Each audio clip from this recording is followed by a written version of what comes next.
Good evening, everybody. Let me just rearrange my screen so I can see many of you. It's wonderful to be with you in Massachusetts, in Vermont, in Florida, in Pennsylvania, in California, and in New York City.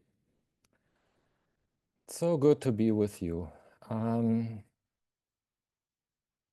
my name is Kenko.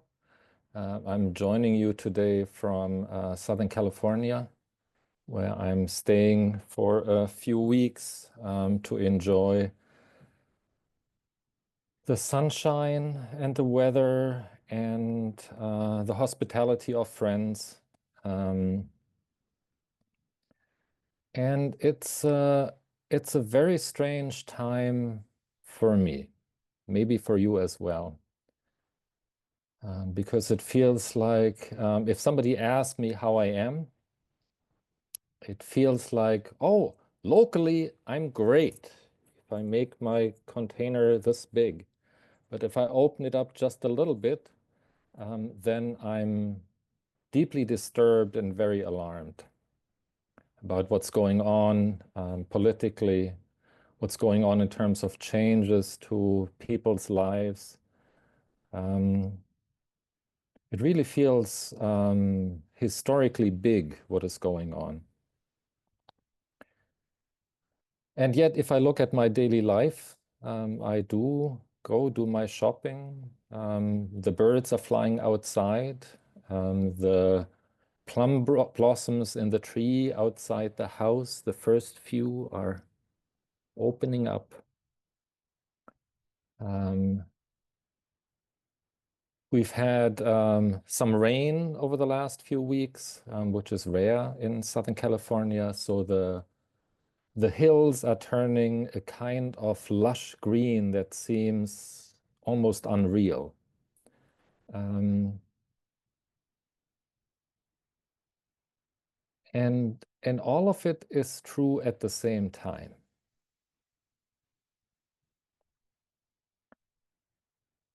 Opening the newspaper in the morning, it feels like bracing myself for what is the next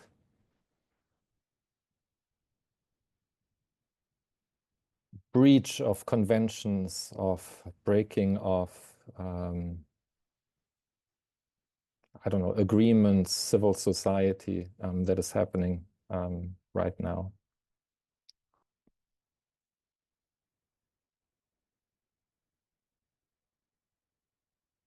And at the same time, there's also this community, you know, realizing that I'm not alone in this and that it's important for me to be with people, to work with people, to relate to people, to share, to explore, to strategize, to act.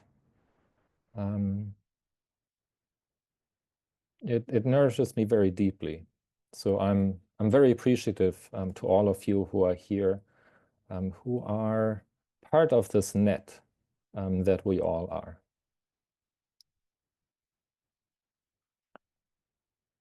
A few weeks ago, I had the opportunity to go to the Zen Center of Los Angeles, our grand mothership, for a beginner's mind session. It was the one session that is happening while we're out here. So while initially I sort of thought, oh, it's only beginner's mind session, it's only 3 days, it's like, oh, it's over before it really gets going. Um, that's what was on the menu. Yeah. And and I remember feeling at some point, so what am I doing sitting here in silence? Um, when really there's this whole historic catastrophe going on outside. Shouldn't I be out there carrying signs, carrying banners, writing letters, donating um, to other groups to support each other? And yet it was also a wonderful opportunity to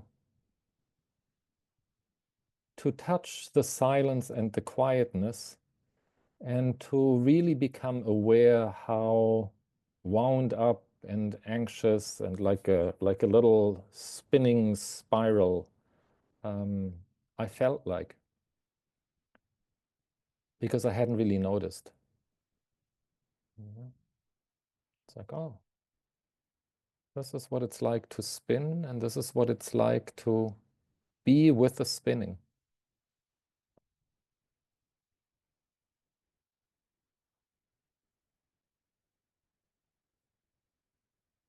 And it was also interesting in preparing this talk.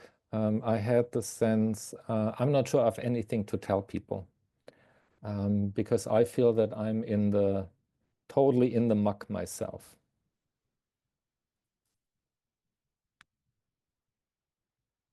And then I thought, well, why would I think that there's an expectation of the person giving a talk to have it all figured out?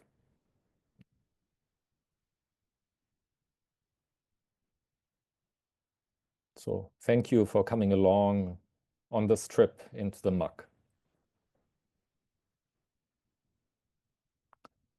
Let me open, and often when I feel like, oh, how can I put into words what is really difficult to put into words? I look to the poets, because the poets have worked with finding ways to express what is difficult to express otherwise.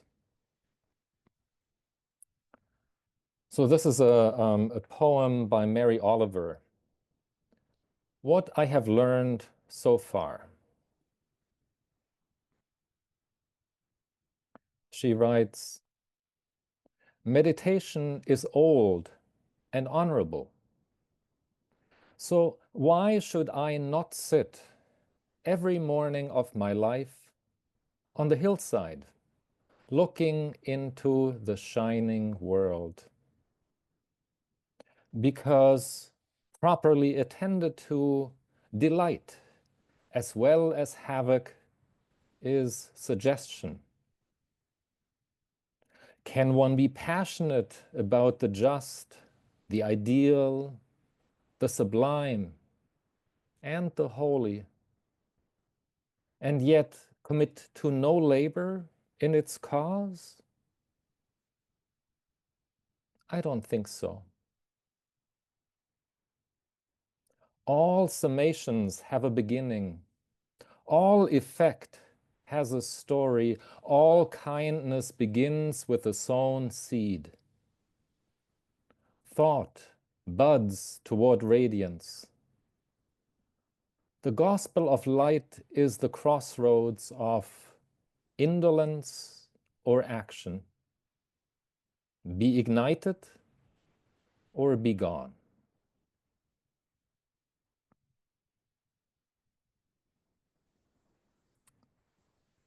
So in reading through it, I'm not a native speaker, so the word indolence, I didn't know. So I needed to look it up. Because she writes, the gospel of light is the crossroads of indolence or action. And it comes from Latin, and it has two parts. There's the in the beginning, and then there's the dolens. And the dolens comes from the word that means pain. And the in is usually in negation. So this is, indolence is, in one way of saying it, would be a freedom of pain. Freedom from pain.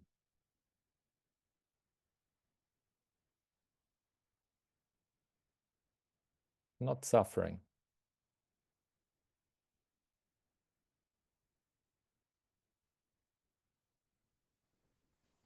So what is this freedom from pain?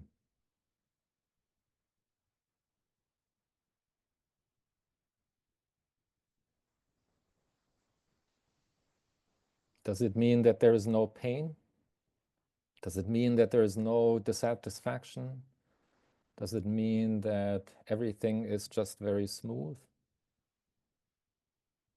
Or is freedom from pain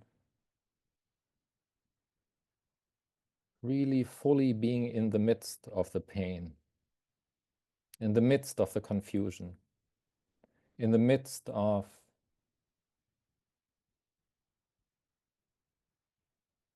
the suffering that is going on?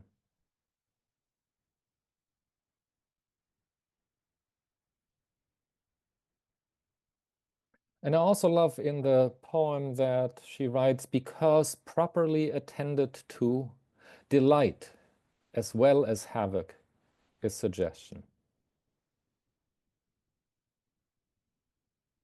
So there is something to attend to, something to take care of, something to be aware of, something to be in touch with. And it includes both delight and havoc. Havoc was another word I wanted to look up. It's like, it exists in a few very specific expressions in English, creating havoc. And so again, I used my etymology search. And havoc comes from a military expression in Old French. That means giving the military command to pillage and to plunder. Really releasing havoc on a town, on a region, on a country. Properly attended to, delight as well as havoc is suggestion.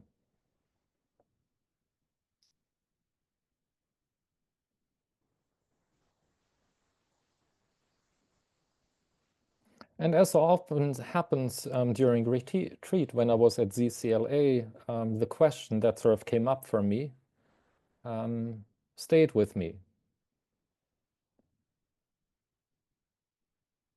What is really the role of sitting quietly here inside the Zendo when the world is in such turmoil, when there is such a need?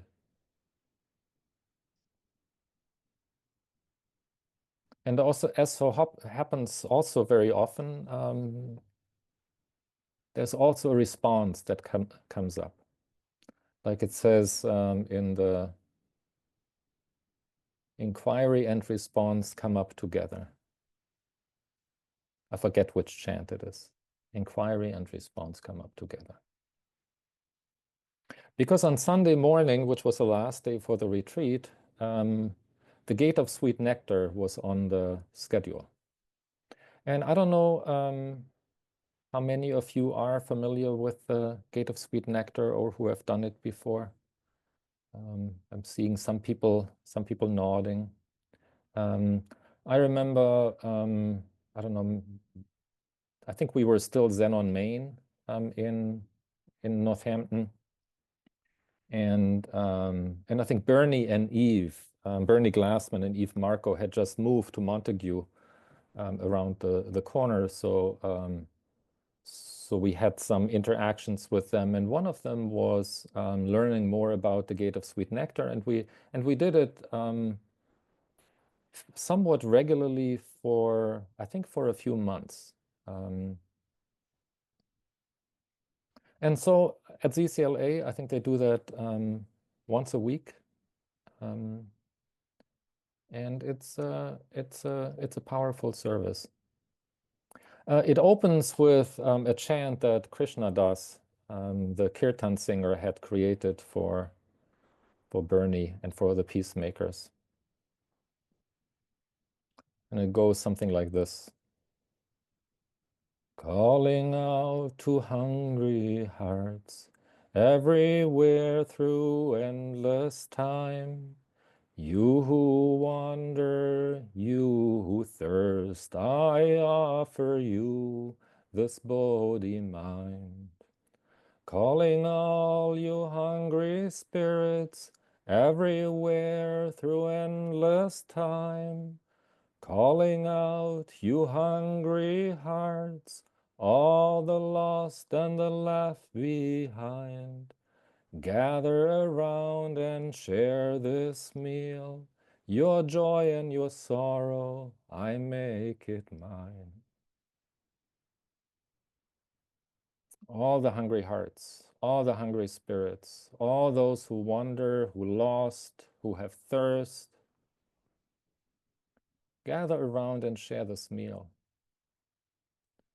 Preparing a table for all of it, for all of them, inviting everyone. And inviting how and what is the meal that we have to offer? Well, in the chant it says, I offer you this Bodhi mind, this mind of being awake, the mind that is attentive, the mind that is open to looking and listening to what is actually here and what is actually happening.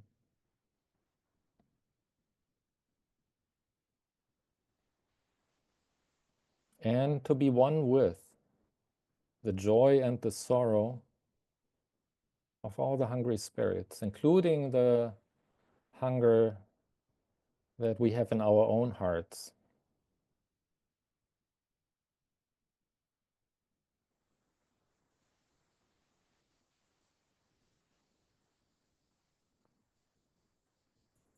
And during the service, there is a ritual invitation to all the hungry ghosts, hungry spirits. It sort of goes through particular aspects of that. Then food is offered and is empowered. And then the various Buddha energies are offered as part of the meal.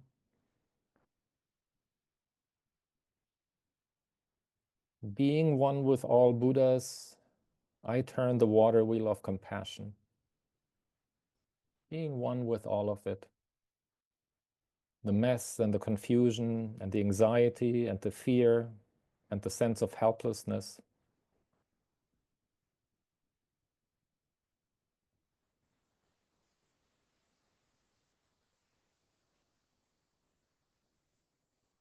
Not knowing, bearing witness, and then taking action. And it almost feels like the compassion does not have to be added extra to the action. There is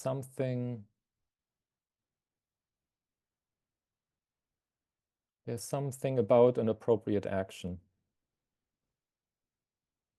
that does not require the addition of anything else.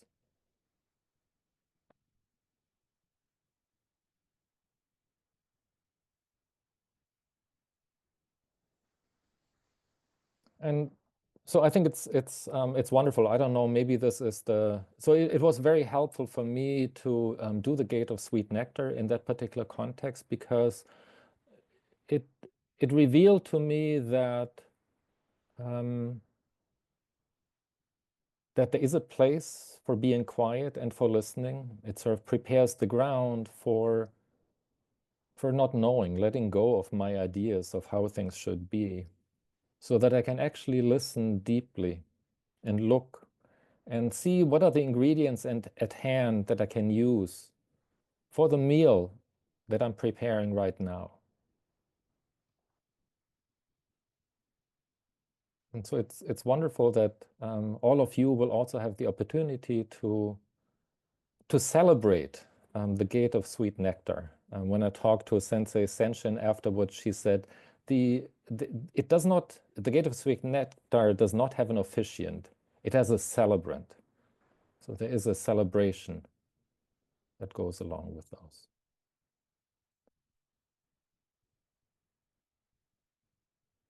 So to close, just let me chant the chant one more time. Calling out to hungry hearts everywhere through endless time. You who wander, you who thirst, I offer you this Bodhi mind. Calling all you hungry spirits everywhere through endless time. Calling all you hungry hearts, all the lost and the left behind. Gather round and share this meal. Your joy and your sorrow, I make it mine.